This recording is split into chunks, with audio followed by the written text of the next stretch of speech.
is a 2005 dystopian science fiction. Let Me Go is a 2005 dystopian science fiction novel by the British author Kazuo Ishiguro. It was shortlisted for the 2005 Man Booker Prize, an award Ishiguro had previously won in 1989 for The Remains of the Day, for the 2006 Arthur C. Clarke Award and for the 2005 National Book Critics Circle Award. Time magazine named it the best novel of 2005 and included the novel in its 100 Best English Language Novels Published Since 1923, The Beginning of Time. It also received an Alla Alex Award in 2006. A film adaptation directed by Mark Romanek was released in 2010, a Japanese television drama aired in 2016. 2. Adystopia, from ancient Greek dys meaning bad, and topos meaning place, alternatively kakotopia, 2, or anti-utopia, is a speculated community or society that is undesirable or frightening.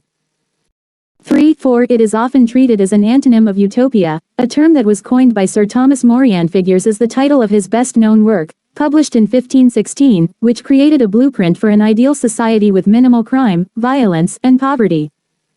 The relationship between utopia and dystopia is in actuality not one simple opposition, as many utopian elements and components are found in dystopias as well, and vice versa. Dystopias are often characterized by fear or distress, 3. Tyrannical governments, environmental disaster, 4. Or other characteristics associated with a cataclysmic decline in society. Themes typical of a dystopian society include complete control over the people in a society through the usage of propaganda, heavy censoring of information or denial of free thought, worshipping an unattainable goal, the complete loss of individuality, and heavy enforcement of conformity. 8. Despite certain overlaps, dystopian fiction is distinct from post-apocalyptic fiction, and an undesirable society is not necessarily dystopian. Dystopian societies appear in many fictional works and artistic representations, particularly in stories set in the future. Famous examples include George Orwell's 1984, 1949, Aldous Huxley's Brave New World, 1932, and Ray Bradbury's Fahrenheit 451, 1953. Dystopian societies appear in many sub-genres of fiction and are often used to draw attention to society, environment, politics, economics, religion, psychology, ethics, science, or technology. Some authors use the term to refer to existing societies, many of which are, or have been, totalitarian states or societies in an advanced state of collapse. Dystopias, through an exaggerated worst-case scenario, often make a criticism about a current trend, societal norm, or political system. Sir Kazuo Ishiguro ob FRSAFRSL Kayazu. Kayazu. Born the 8th of November 1954, is a Japanese-British novelist, screenwriter, musician, and short story writer. Ishiguro was born in Nagasaki, Japan, and moved to Britain in 1960 with his parents when he was 5. He is one of the most critically acclaimed and praised contemporary fiction authors writing in English, having been awarded the 2017 Nobel Prize in Literature. In its citation, the Swedish Academy described Ishiguro as a writer who, in novels of great emotional force, has uncovered the abyss beneath our illusory sense of connection with the world. 1. His first two novels, A Pale View of Hills and An Artist of the Floating World, were noted for their explorations of Japanese identity and their mournful tone. He thereafter explored other genres, including science fiction and historical fiction. He has been nominated for the Booker Prize 4 times, winning the prize in 1989 for his novel The Remains of the Day, which was adapted into a film of the same name in 1993. Salman Rushdie praised the novel as Ishiguro's masterpiece, in which he turned away from the Japanese settings of his first two novels and revealed that his sensibility was not rooted in any one place, but capable of travel and metamorphosis. 2. Time named Ishiguro's science fiction novel Never Let Me Go as the best novel of 2005 and one of the 100 best English language novels published between 1923 and 2005. He was nominated for the Academy Award for Best Adapted Screenplay for the 2022 film Living. Never Let Me Go, Ishiguro's sixth novel, takes place in an alternate reality of England during the 1990s in which human cloning is authorized and performed. Ishiguro started writing Never Let Me Go in 1990. It was originally titled, The Student's Novel. Summary. The story begins with Kathy H., who describes herself as a carer, talking about looking after organ donors. She has been a carer for almost 12 years at the time of narration, and she often reminisces about her time spent at Hailsham, a boarding school in England, where the teachers are known as guardians. The children are watched closely and are often told about the importance of producing art and being healthy. Smoking is considered a taboo, almost on the level of a crime, and working in the vegetable garden is compulsory. The students' art is then displayed in an exhibition, and the best art is chosen by a woman known to the students as Madam, who keeps their work in a gallery. Kathy develops a close friendship with two other students, Ruth and Tommy. Kathy develops a fondness for Tommy by looking after him when he is bullied and having private talks with him. However, Tommy and Ruth form a relationship instead. In an isolated incident, Miss Lucy, one of the guardians, tells the students that they are clones who were created to donate organs to others similar to Savior's siblings and that after their donations they will die young. She implies that if the students are to live decent lives, they must know the truth, their lives are already predetermined. Miss Lucy is removed from the school as a result of her disclosure, but the students passively accept their fate. Ruth, Tommy and Kathy move to the cottages when they are 16 years old. It is the first time they are allowed in the outside world, but they keep to themselves most of the time. Ruth and Tommy are still together, and Kathy has some sexual relationships with other men. Two older housemates, who had not been at Hailsham, tell Ruth that they have seen for Ruth, an older woman who resembles her and thus could be the woman from whom she was cloned. As a result, the five of them go on a trip to see her, but the two older students first want to discuss a rumor they have heard, that a couple can have their donations deferred if they can prove that they are truly in love. They believe that the privilege is for Hailsham students only and so wrongly expect that the others know how to apply for it. They find the possible, but the resemblance to Ruth is only superficial, which causes Ruth to wonder angrily whether they were all cloned from human trash. During the trip, Kathy and Tommy separate from the others and look for a copy of a music cassette tape that Kathy had lost when at Hailsham. Tommy's recollection of the tape and desire to find it for her make clear the depth of his feelings for Kathy. They find the tape of Songs After Dark by Judy Bridgewater, and Tommy shares with Kathy a theory that the reason Madame collected their art was to determine which couples were truly in love and cites a teacher who had said that their art revealed their souls. After the trip, Kathy and Tommy do not tell Ruth of the found tape or of Tommy's theory about the deferral. When Ruth finds out about the tape and Tommy's theory, she takes an opportunity to drive a wedge between Tommy and Kathy. Shortly afterward, she tells Kathy that even if Ruth and Tommy were to split up, Tommy would never enter into a relationship with Kathy because of her sexual history. A few weeks later, Kathy applies to become a carer, meaning that she will not see Ruth or Tommy for about 10 years. After that, Ruth's first donation goes badly and her health deteriorates. Kathy becomes Ruth's carer, and both are aware that Ruth's next donation will probably be her last. Ruth suggests that she and Kathy take a trip and take Tommy with them. During the trip, Ruth expresses regret for keeping Kathy and Tommy apart. Attempting to make amends, Ruth hands them Madame's address, urging them to seek a deferral. Shortly afterward, Ruth makes her second donation and completes an implied euphemism for dying and donating their remaining organs. Kathy becomes Tommy's carer, and they form a relationship. Encouraged by Ruth's last wishes, they go to Madame's house to see if they can defer Tommy's fourth donation, taking Tommy's artwork with them to support their claim that they are truly in love. They find Madame at her house, and also meet Miss Emily, their former headmistress, who lives with her. The two women reveal that guardians tried to give the clones a humane education, unlike other institutions. The gallery was a place meant to convey to the outside world that the clones are in fact normal human beings with a soul and deserve better treatment. It is revealed that the experiment failed, which is why Hailsham was closed.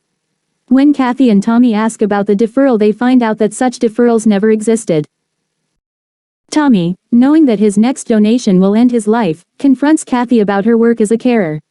Kathy resigns as Tommy's carer but still visits him. The novel ends after Tommy's completion, and Kathy drives up to Norfolk and briefly fantasizes about everything she remembers and everything she lost. Never Let Me Go stems from a song that Kathy listened to throughout her life. Kathy found the song, Never Let Me Go, on a Judy Bridgewater tape she purchased at one of the sales of Hailsham. When Kathy would feel alone, she would play the song on repeat. Kathy often used to sing to and dance to the chorus, Baby, Never Let Me Go. On one occasion, while dancing and singing, she notices Madame watching her and crying. Madam explains the encounter when they meet at the end of the book. While Kathy reveals to the reader that she was simply thinking about holding a child, Madam connects the dancing and the song to what they are doing to the children. She is overwhelmed by guilt and sadness and thus starts to cry when she sees Kathy. The title of the novel also reflects the central struggle of Kathy's character. She struggles between what she should hold on to in life and what she should let go of. In other words, Kathy never lets go of her memories. In another section of the book, Kathy refers to the three main characters, letting each other go, after leaving the cottages. Characters. Main characters. Kathy, the protagonist and narrator of the novel. She is a 31-year-old clone who was raised to be an organ donor. During her childhood, Kathy is free-spirited, kind, and loving, and she stands up for what is right. At the end of the novel, Kathy is a young woman who does not show much emotion when she looks back on her past. As an adult, she criticizes people less and is accepting of the lives of her friends. Tommy, a Maledonor childhood friend of Kathy. He is introduced as an uncreative and isolated young boy at Hailsham. He has a bad temper and is the object of many tricks played on him by the other children because of his short temper. Initially, he reacts by having bad temper tantrums, until Miss Lucy, a Hailsham guardian, tells him something that for the short term positively changes his life: it is okay if he is not creative. He feels great relief. Years later, Miss Lucy tells him that she should not have said that, and Tommy goes through another transformation. Once again upset by his lack of artistic skills, he becomes a quiet and sad teenager. As he matures, Tommy becomes a young man who is generally calm and thoughtful. Ruth, a childhood friend of Kathy. Ruth is a female donor from Hailsham who is described by Kathy as bossy. At the start of the novel, she is an extrovert with strong opinions and appears to be the center of social activity in her cohort, but she is not as confident as the narrator initially perceived. She had hope for her future, but her hopes are crushed as she realizes that she was born to be a donor and has no other future. At the cottages, Ruth undergoes a transformation to become a more aware person and begins to think about things in depth. She constantly tries to fit in and be mature and repudiates things from her past if she perceives those things will negatively affect her image. She threw away her entire collection of art by fellow students, which were once her prized possessions, because she sensed that the older kids at the cottages looked down on it. She becomes an adult who is deeply unhappy and regretful. Ruth eventually gives up on all of her hopes and dreams and tries to help Kathy and Tommy have a better life. Minor characters. Madame Marie Claude, a woman who visits Hailsham to pick up the children's artwork. Described as a mystery by the students at Hailsham, she appears professional and stern, and a young Kathy describes her as distant and forbidding. When the children decide to play a prank on her and swarm around her to see what she will do, they are shocked to discover that she seems disgusted by them. In a different circumstance, she silently watches Kathy dance to a song called "Never Let Me Go" and weeps at the sight. Neither talks about it until years later. Kathy interpreted the song's meaning as a woman who cannot have a baby, but Madame wept at the thought of clones not being permitted live-long, happy, and healthy lives, unlike humans.